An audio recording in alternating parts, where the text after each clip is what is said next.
Saya ajak istri saya pindah ke Jepang, tidak mau tapi di sini aja Mas. Ini tataran implementasi Bapak Ibu. Nah, nanti kita ini ya lama-lamanya ditanya aja, ngobrol aja.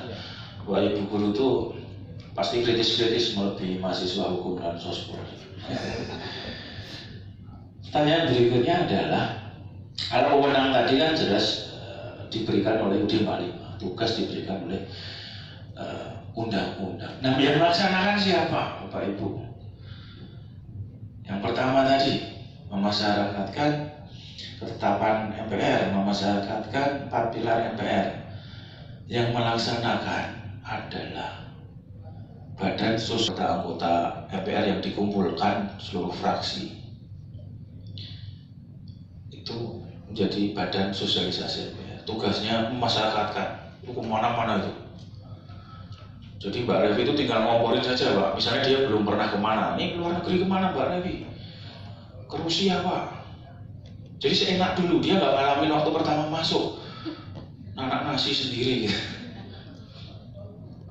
Putra putri Bapak Ibu juga boleh saja bercita-cita bekerja di sini. Kalau sekarang enak posisinya kerja di sini Bapak Ibu.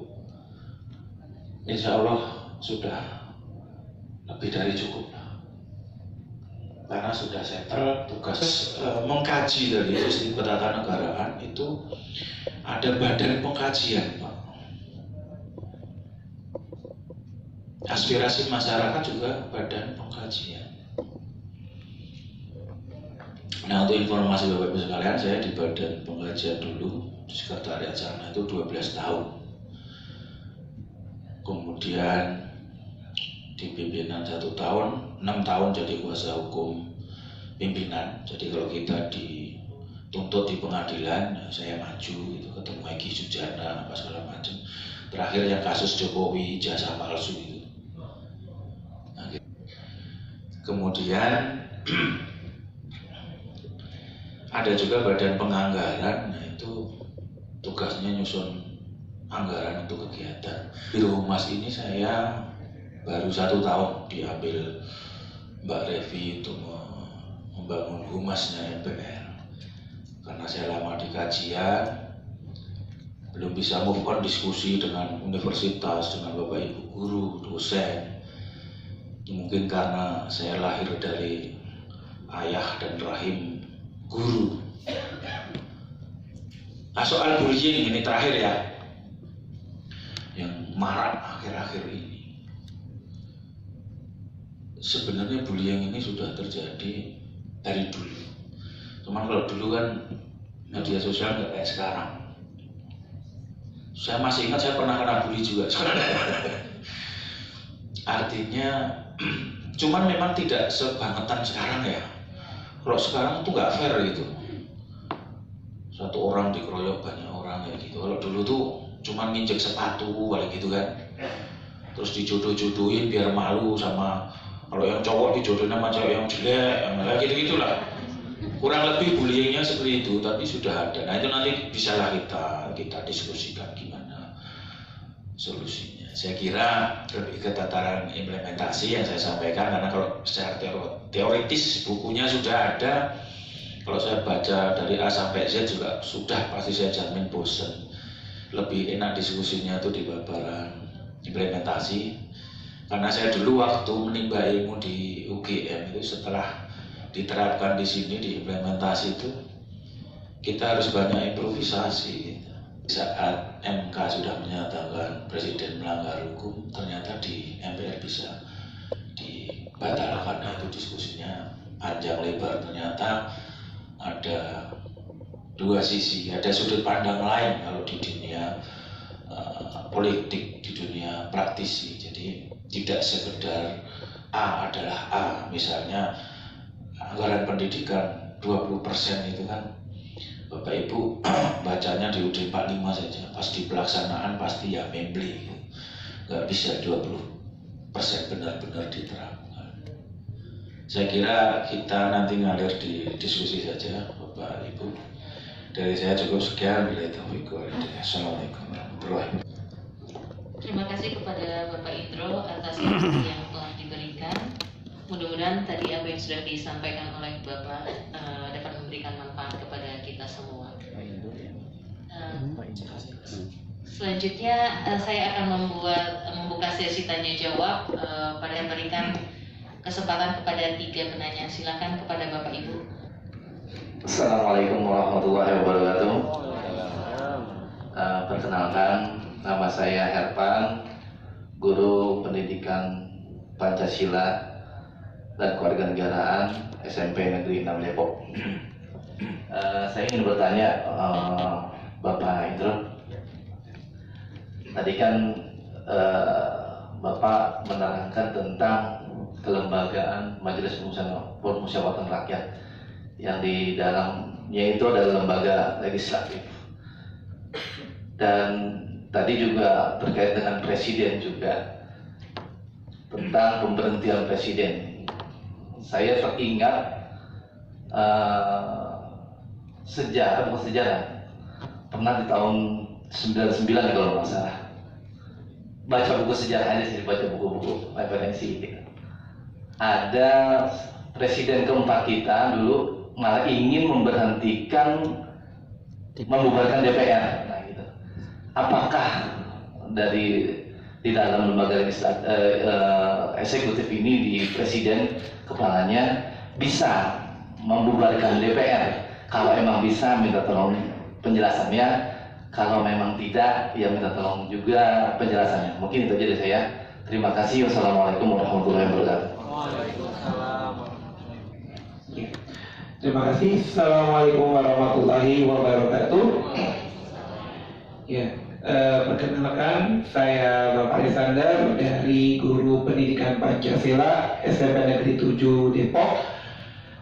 Kepada Pak Indro, mungkin ini lebih kepada saya yang berkecimpung di dunia persekolahan. Ini menarik sekali berkaitan dengan materi tentang kelembagaan legislatif, ya kan?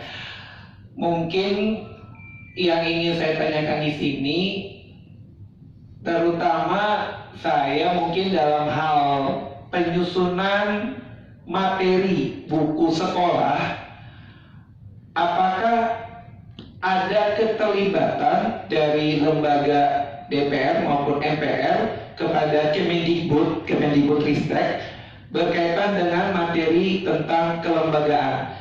Mungkin kalau kita lihat di saat ini, ya, tadi kan dari Pak Indro sendiri agak menarik nih, bahwa walaupun kita baca sekarang, mungkin yang kita pahami sekarang hanya melantik saja pasca presiden dan wakil presiden itu melalui pemilu secara langsung. Apakah memang ada keterlibatan dari kelembagaan baik dari DPR maupun MPR dan DPD dalam penyusunan materi tentang kelembagaan negara di Kemendikbudristek? Kalau memang ada, bisa apakah kita membuatnya materinya ini dengan bahasa yang agak lebih simpel? Jujur, anak sekarang itu kalau untuk membaca bahasa yang agak-agak bahasa hukum, ya Pak ya, bahasa hukum itu kan agak sulit sekali, apalagi baca simpel aja mereka juga susah sekali seperti itu.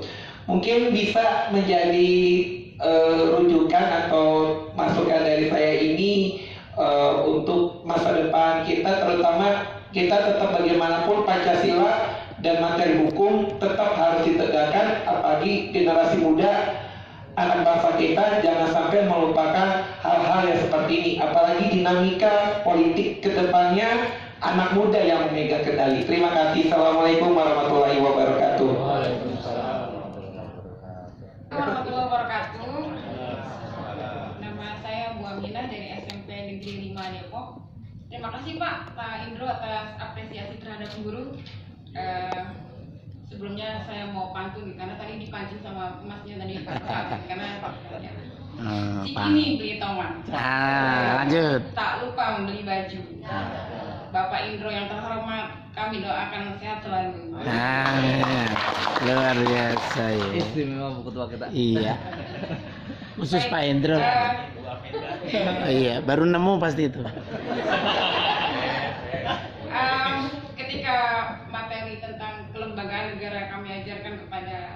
peserta didik kami, khususnya saya di SMP Negeri 5 Depok. Ketika saya bilang MPR, apa yang kamu akan tanyakan tentang MPR? Itu tes awalan gitu. Mereka bertanya, Bu, berapa sih gajinya? Gitu. Terus mereka, Bu, bagaimana cara kami agar kami bisa menjadi anggota MPR? Wow, saya apresiasi itu. Artinya mereka sudah berpikir kami akan ke sana, walaupun mereka lihat dari TV doang seperti ini. Ketika mereka ditanya, Bu, Ibu pernah nggak ke sana? Besok saya jawab, saya nggak pernah ke sini. Gitu. Oke. Selanjutnya yang saya tanyakan adalah ketika saya menjelaskan tentang ketetapan dan keputusan MPR, saya bertanyakan ke Bapak nih supaya menjelaskan kepada anak didik kami bagaimana cara membuat ketetapan dan keputusan MPR seperti itu, Pak, agar anak-anak lebih mengerti. Kalau di bahasa buku kayaknya bahasanya lebih gimana gitu, Pak. Oke, itu aja, Pak. Terima kasih. Saya tutup dengan pantun, Pak. Asik. Matahari terbit belumlah tinggi, Lanjut. ke MPR kepagian. Ah. Berharap sungguh dalam hati agar murid kami menjadi anggota MPR di masa datang. Assalamualaikum warahmatullahi wabarakatuh. Bapak Indro. Balas pantun dulu, Pak. Kalau saya pantun yang hafal ikan sepat. Ikan sepat ya. Ya, nanti ini menarik diskusinya dan mungkin ada dibuka sesi berikutnya biar adil. Meskipun ini nanti juga ada sesi kami yang bertanya, itu sesi kuis. ada seperti ada, ya. Ibu jadi muatannya lumayan. Jadi dulu pada saat Presiden Gus Dur ya Pak Herman saat itu dengan emosional membubarkan DPR karena DPR kayak TK. Memang benar waktu itu DPR kayak TK. Dan pertanyaan tata negaranya adalah bisa enggak Presiden membubarkan DPR kan gitu. Dulu pakar tata negara bilang di UUD 45 dilarang enggak Presiden bubarin DPR? Enggak, berarti boleh kan? Nah, MPR ikutan emosi. Akhirnya di amandemen D45 nyebut di salah satu pasalnya bahwa Presiden tidak boleh membubarkan DPR, itu muncul tuh di pasal 245. Saya kejar. Nek Presiden tidak boleh bubarin DPR, bubarin DPD boleh enggak? Jadi menurut saya nggak bisa dikunci seperti itu. Artinya begitu Gus Dur mau bubarin DPR dan kenyataannya kan memang nggak bubar itu karena memang nggak bisa saling memiliki kewenangan masing-masing yang kewenangan masing-masingnya itu nggak bisa saling intervensi. Jangankan bubarin, intervensi aja nggak bisa. Makanya itu pasal mubazir yang sekarang bilang Presiden nggak boleh bubarin DPR karena saya kejar. Kalau ketentuannya cuma Presiden nggak boleh bubarin DPR, boleh bubarin MK dong. Boleh bubarin DPD dong, kenapa nggak bolehnya cuma DPR kan gitu? Kenapa nggak pasalnya adalah lembaga negara tidak boleh saling membubarkan gitu ya?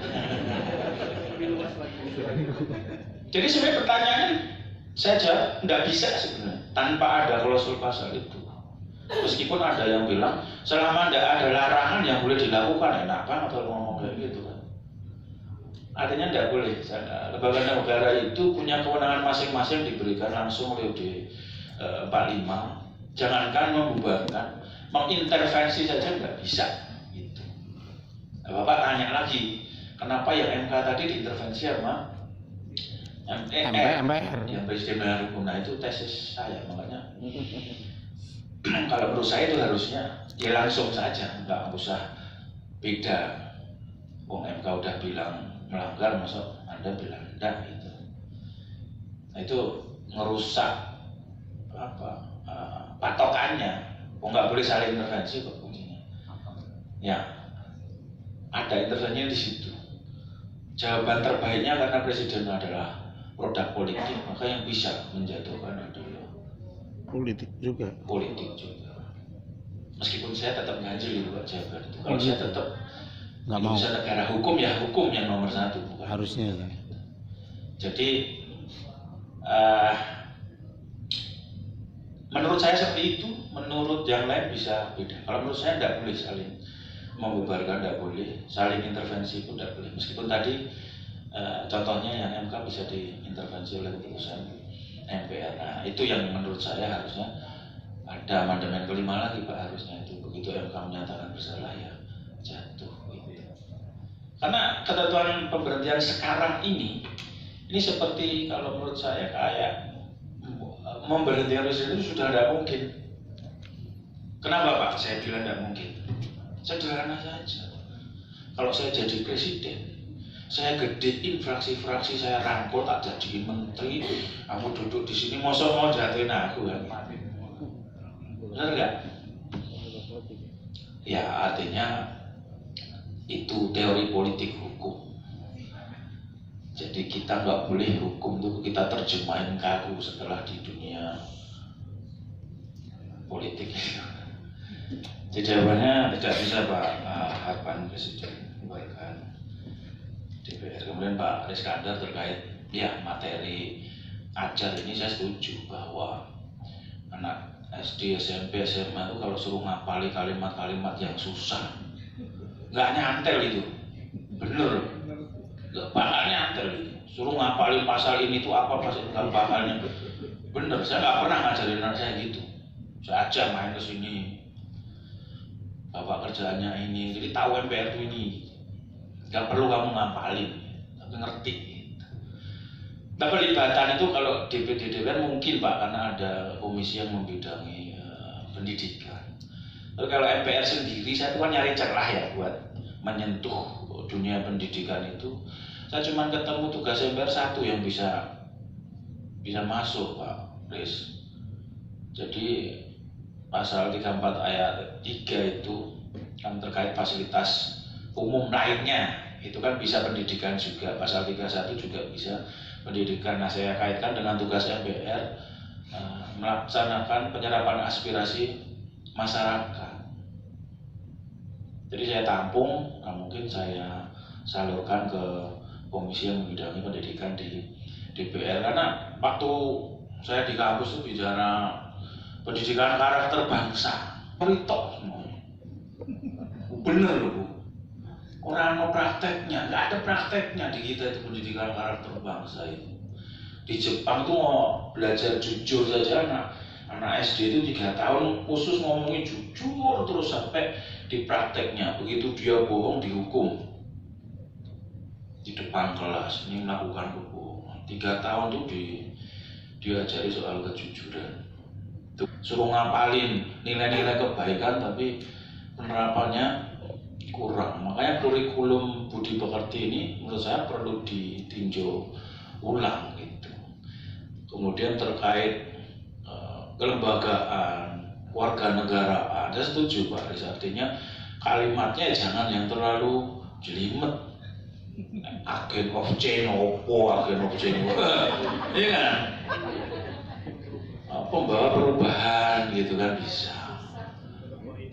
Atau menjadi teladan, ya kan? Teladan itu masih bisa nih loh, contoh gitu kan. Itu nggak usah yang terlalu ribet, isinya akhirnya hafalan semua. Anak saya tuh SD nilai hafalan jelek, nggak saya marahin, saya senyumin aja. Buat apa kamu hafal juga?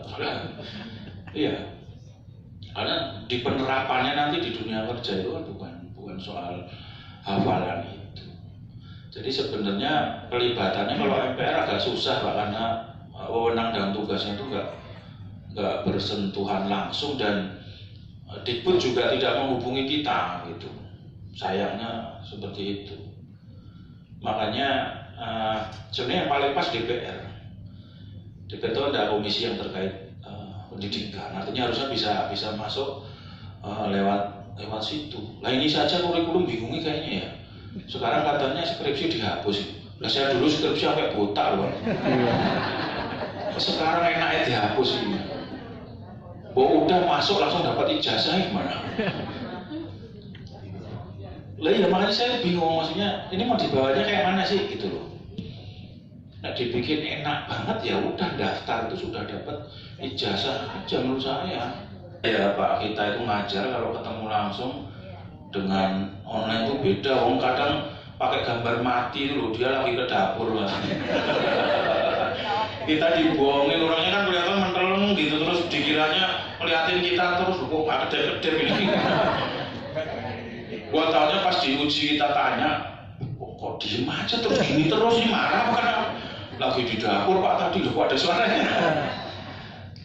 Yang sifatnya teoritis-teoritis itu agak dikurangi gitu Pak, lebih ke praktek-praktek saja gitu.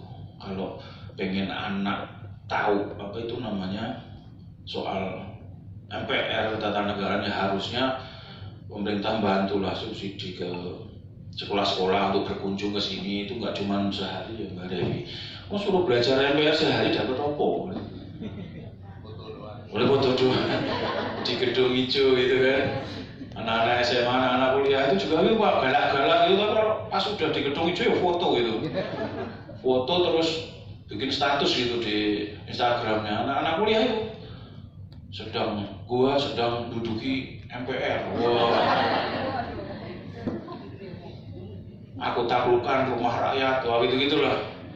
Masuk ke paripurna itu, ini tempat rapat yang orang pada tidur gitu. Ya harusnya memang apa sudah mulailah lebih banyak ya, lapangan gitu, jadi tahu persis. Misalnya lagi pengen soal apa itu proses penyusunan RUU, ya harusnya kita udah kerjasama dengan DPR sekolah ini gitu. Jadi tahu bener. Nah sekarang bayangin no, moco itu Pak, baca itu, ayo mesti bayangin toh bikin naskah akademis. Wah ngajarin ke anak didik, pertama tuh bikin naskah akademis, tahu nggak kamu? Bapak udah pernah lihat belum? Ayo isinya tuh apa saja naskah akademis gitu. Terus nanti kalau siswanya nanya, Pak itu kalau RUU yang sudah disahkan itu apa semua akademisinya itu setuju? Ayo yang jadi RUU, yang jadi undang-undang diketok itu, apakah semua masyarakat yang diajak ngobrol gini itu setuju? Belum tentu. Tapi memang lebih dari 50% setuju. Nah saya tinggal pilihin saja universitas yang kurang duit. Kamu setuju nggak sih? Saya kunjungi ya, saya bawa draft ini. Terus saya dulu pernah Pak, saya dari UGM, nah ini masih bisa disempurnakan lagi menurut saya. Udah semangat saya ketemu adik kelas saya, Zainal Mokhtar itu tahu kan? Ke UGM. Saya bahas soal amandemen 5. Karena satu alumni sama-sama UGM, sama-sama fakultas hukum mesti setuju ya kan? Enggak ya Mas? Enggak loh. Jadi Mas sudah bekerja di sana harusnya melek bahwa MPR sudah nggak bisa lah amandemen lagi, malah dimarahin saya. Dikira saya berubah idealis. Dunia pengajaran menurut saya sekarang ini harus ditekankan lebih ke praktek-praktek ketatanegaraan. Menurut saya itu penting Bapak Ibu. Artinya kita nanti jelasinnya juga enak dibanding membaca buku itu. Itu begitu nggak baca lupa lagi loh. Masa mau ngajarin anak-anaknya, saya tak dulu sering ini, nanti boleh nomor handphone saya minta Mbak Revi, artinya luas soal ketatanegaraan itu yang menarik buat diajarkan ke siswa Pak Riz. Artinya saya setuju bahwa pengkalimatan ketatanegaraan itu seharusnya lebih disederhanakan dan bisa jadi lah, menurut saya kita bisa berimprovisasi menurut kita, jadi jangan terlalu kaku juga. Sekarang itu kadang karena cuma baca,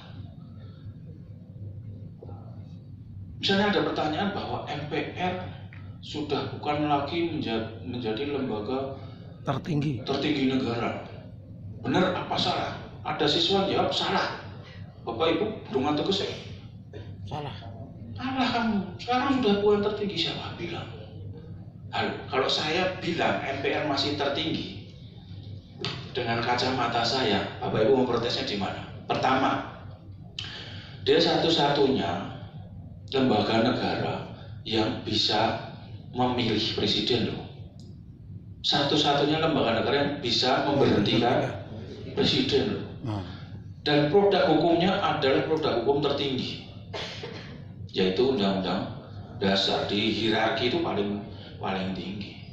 Kalau itu disebut lembaga tertinggi boleh nggak? Ya boleh. Belum perubahan dan setelah perubahan itu menyebut tertinggi-tinggi itu enggak ada.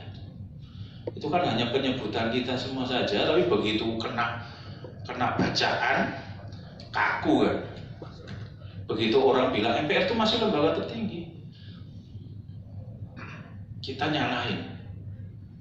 Nah ini contoh saja, artinya dari kita pun bisa improve. Kadang itu banyak anak-anak didik kita yang sebenarnya kritis tapi kita anggap bandel. Padahal kalau kita pikir-pikir ya itu tadi presiden tidak boleh sholat, kita nggak pernah bandel sih, berani banget nanya kayak gitu kan. Padahal tidak, menurut saya nyebut nama lagi gitu Pak, presiden ini gitu. Kok tahu kamu dia nggak pernah sholat? Itu malah saya rangkul, artinya itu kritis kan. Dia out of the box gitu. Jadi salah, bisa jadi kreatif benar. Gitu. Artinya di tata negara kita belajarnya lebih ke sudut pandang kalau saya Pak Rizkan. Itu kemudian Bu Aminah, terima kasih doanya. Nanti saya ajak seminar. Bu, gajinya berapa? Gede Bu. Saya masuk sebutin gajinya. Wong yang Mbak Revi aja udah gede, coba tanya Mbak Revi itu. Dapatnya sebulan bisa di atas 20 loh dia. Terus sama kamu jalan-jalan emang nggak dapat duit? Emang nggak dihitung? Ayo. Ini Mbak Revi loh, belum nyebut saya kan? Belum nyebut yang lain lagi pimpinannya. Jadi kalau dibilang berapa, lupa ya gede. Makanya saya anjurkan nanti nggak usah anggota dewan 5 tahun selesai. Iya kan? Kita bisa sampai 58 tahun. Dan anak Bapak Ibu semua dorongnya kerja di sini aja. Siapa tahu jadi anak buahnya Mbak Levi. Tapi kalau yang sudah jadi Bapak Ibu guru ya tetap Bapak Ibu guru aja. Pahlawan tanpa tanda jasa. Itu saya baca bener di orang tua saya. Tidak ada salahnya menjadi pengajar. Kemudian cara apa lagi ya tadi? Ya, jadi kalau ketetapan itu MPR sekarang praktis sudah nggak bakal bisa bikin ketetapan. Karena kewenangan membuat ketetapan itu sudah digembosi. Yang bisa dilakukan sekarang adalah membuat 2. Pertama keputusan. Karena keputusan itu sifatnya basicing. Basicing itu kan nggak enak ya Pak Iskandar. Basicing itu apa Mas? Penetapan. Jadi kita kadang kan pakai bahasa Belanda diajarkan ke anak didik, bahkan dibuat soal. Keputusan itu adalah peraturan yang bersifat titik-titik. Nggak ada yang bisa jawabannya. Itu penetapan. Misalnya mau sidang, netepin jadwal sidang. Nah itu keputusan MPR. Terus MPR bikin rekomendasi, misalnya tiap akhir masa jabatan itu bikin rekomendasi apa 5 misalnya soal wacana lahirnya GBN. Nah itu bikin keputusan. Itu di sidang paripurna Bu. Nah itu langkahnya pertama adalah rapat pimpinan dulu, berembuk, wah kita perlu bikin keputusan tentang rekomendasi MPR nih. Sama pimpinan dibawa ke rapat gabungan. Rapat gabungan itu apa? Rapat gabungan antara fraksi-fraksi dan kelompok DPD di MPR. Ketua fraksi kumpul semua, setuju rekomendasinya 1, 2, 3, 4, 5. Terus dibawa ke rapat paripurna, dari situ diketok. Yang sekarang sering adalah peraturan MPR Bu. Itu produk hukum MPR biasanya terkait peraturan MPR RI, peraturan tata tertib. Itu bentuk hukumnya peraturan. Badan pengkajian itu format awalnya dari badan pengkajian MPR, dilaporkan ke rapat gabungan dan seterusnya nanti diputuskan di rapat paripurna. Itu untuk peraturan MPR. Nah kalau untuk perubahan UUD 45 beda lagi Bu. Itu dibentuk panitia ad hoc. panitia ad hoc itu panitia yang dibentuk karena MPR akan melakukan sesuatu. Salah satunya adalah perubahan UUD 45. Jadi sifatnya sementara, dia hanya bekerja selama perubahan itu dilakukan. Nah itu panjang prosesnya, kalau saya jelasin nanti di lain kesempatan. Itu ada badan pekerja, kemudian panitia ad hoc, bagi lagi komisi tergantung yang mau diubah apa aja, dan nyusun naskah akademis dan seterusnya. Intinya pada akhirnya diputuskan di rapat paripurna. Nah yang sedang hangat Bapak Ibu sekalian, kalau kita melantik presiden itu hanya dituangkan dalam bentuk berita acara. Dalam kajian ketatanegaraan kita mau itu bentuknya keputusan MPR gitu. Keputusan atau ketetapan MPR. Cuman ini masih panjang diskusinya, karena kalau bentuknya ketetapan dia harus merubah UUD 45. MPR dikasih kewenangan dulu untuk membuat ketetapan MPR. Saya kira itu untuk sesi pertama. Ini mau dibuka sesi kedua apa langsung kuis? Sesi kedua ya, soalnya ada yang belum puas. Banyak no. Perkenalkan, nama saya Ibu Nopian Jani. Saya dari guru pendidikan Pancasila dari SMP Islam atau ABIN. Terkait yang saya sedang tertarik dengan berita IKN. Nah, IKN kan rencananya tuh sepertinya mau pindah pada yang saya baca dari sumber ya Pak, tanggal 17 Agustus 2024, tepat pada ulang tahunnya RI ke tahun 79. Nah, terkait dengan IKN itu nih ya Pak, apakah ada anggaran pada IKN tersebut? Karena yang saya baca, yang saya literasi itu ada. Nah, pertanyaannya, apakah kedepannya itu akan membebani rakyat atau tidak gitu? Karena memang kan tidak tahu ya narasumbernya. Dan yang pertanyaan kedua, jika memang pindah, infrastruktur ataupun gedung yang ada di Jakarta yang sudah ada itu nantinya digunakan untuk apa Pak? Iya. Ya, itu saja mungkin Pak. Terima kasih. Wassalamualaikum warahmatullahi wabarakatuh.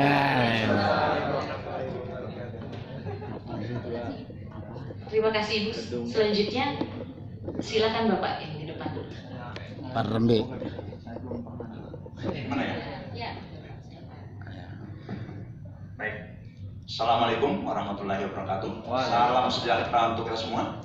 Saya Bapak Rapen Sitanggang dari SMP Mardiwana Depok, dari swasta saya Pak.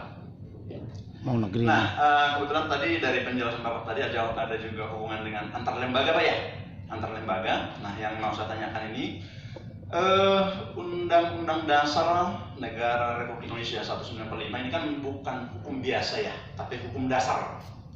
Nah, dan ini kedudukannya yang tertinggi dalam tata urutan peraturan perundang-undangan kita. Nah, kemudian pasal ini Pak yang saya lihat ada sedikit kontroversi ini, misalnya pasal 28A. Pasal 28A. Setiap orang berhak untuk hidup, mempertahankan hidup dan kehidupannya. Ini Undang-Undang Dasar. Tetapi kenyataannya di dalam hukum yang berlaku, hukum nasional yang berlaku negara kita, kok ada hukuman mati gitu ya? Hukuman mati, dan itu adalah produk dari undang-undang. Berarti kan di bawahnya, 2 level, 2 tingkat di bawahnya. Ya, yang tertinggi malah dilanggar oleh 2 peraturan yang lebih rendah di bawahnya. Nah, apakah ini bukan sebuah perlawanan terhadap hukum yang tertinggi tadi? Nah, dan MPR kok sepertinya diam saja dengan apa yang dilakukan undang-undang tadi, yaitu mencabut hak hidup seseorang. Begitu yang pertama. Yang kedua Pak, pasal 2 ayat 1. Anggota Majelis Permusyawaratan Rakyat terdiri atas anggota Dewan Perwakilan Rakyat dan anggota Dewan Perwakilan Daerah yang dipilih melalui pemilihan umum dan selanjutnya diatur dengan undang-undang. Nah, yang menjadi pertanyaan saya, kapankah MPR ini bisa sebagai kapankah DPR dan DPD itu bisa sebagai anggota MPR, dan kapankah dia sebagai anggota DPR dan anggota DPD, begitu Pak? Jadi kan berarti kan digabung nih. Kalau tadi saya dengar informasi dari apa tadi tayangan tadi anggota MPR itu, DPR itu kan 575 Pak ya? 575 dan anggota DPD 136. Berarti anggota MPR semuanya 711. Kapankah mereka ini sebagai anggota DPR dan DPD kapan sebagai anggota MPR? Demikian Pak. Terima kasih. Ya, terima kasih pada Bapak Rabat. Selanjutnya silahkan Bapak yang di ya.